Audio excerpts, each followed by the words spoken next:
Hi, I'm Josh Resnick. I'm president of Pandemic Studios, and you're watching GRTV.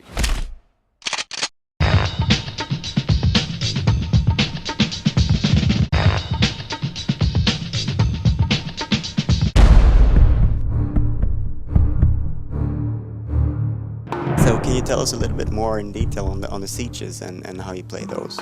Sure. There's a ton of sieges in the game, from Helm's Deep to the Black Gate to Minas Tirith.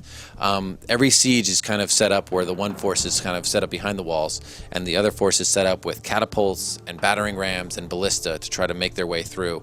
Most of the sieges involve destroying the front gate or scaling the walls and using ladders to try to get inside, and then once that first breach has happened, kind of pouring your army into the inside of the castle and taking over control points from that point on. It's really cool, and it gives you that sense of progression as you move from Helm's Deep, from the walls of Helm's Deep, all the way in back to the throne room. You touched on the co-op. Can you tell us something more about that? Sure. The entire campaign, both campaigns actually, the Good and Evil campaign, is available in co-op, both split screen and online. And in addition, we have network play with up to 16 players in a ton of instant action modes. So we have Capture the Flag, we have Conquest, we have a bunch of really cool new game modes that are kind of exclusive to Lord of the Rings. And all those are playable in 16-player network play, as well as in split screen up to 4 players. One that's particularly fun that we've been playing a lot is called Ring Bearer. In Ring Bearer, one player plays as Frodo, and the other players are all ring wraiths, and they're all on the same team, and you're trying to track down Frodo. The longer you stay alive as Frodo, the more points you get, and you've got the ring so you can cloak, and you've got Sting, so you're pretty powerful.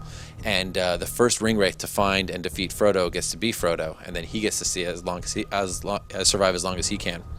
So it's kind of this interesting game of tag, but everyone's working to try to find Frodo. So a lot of times 2 ring wraiths will find Frodo at the same time, start attacking each other, fighting over who can be the one to get the ring, and then if it works out to Frodo's advantage, one of them's weaker, and then he can kind of come in and take him out. So it ends up being a really intense battle.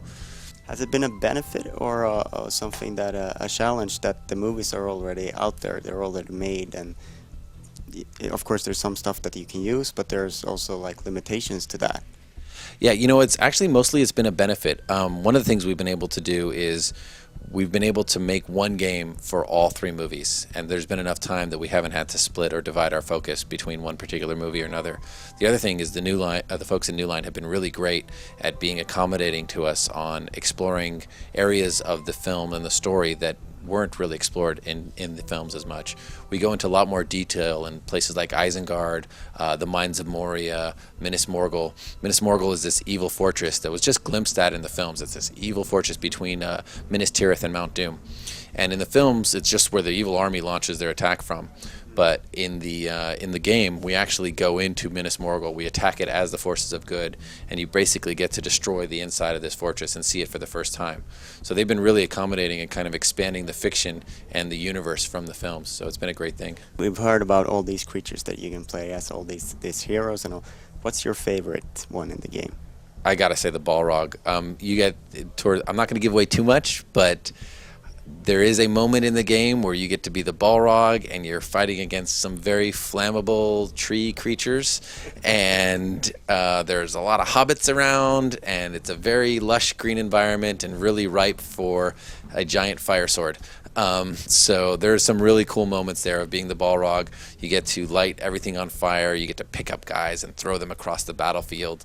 It's pretty spectacular. Okay, I would like to thank you very much for your time. It's been great talking to you. Thank you. I'm looking forward to the game. When is it out? Thanks. It's out this fall.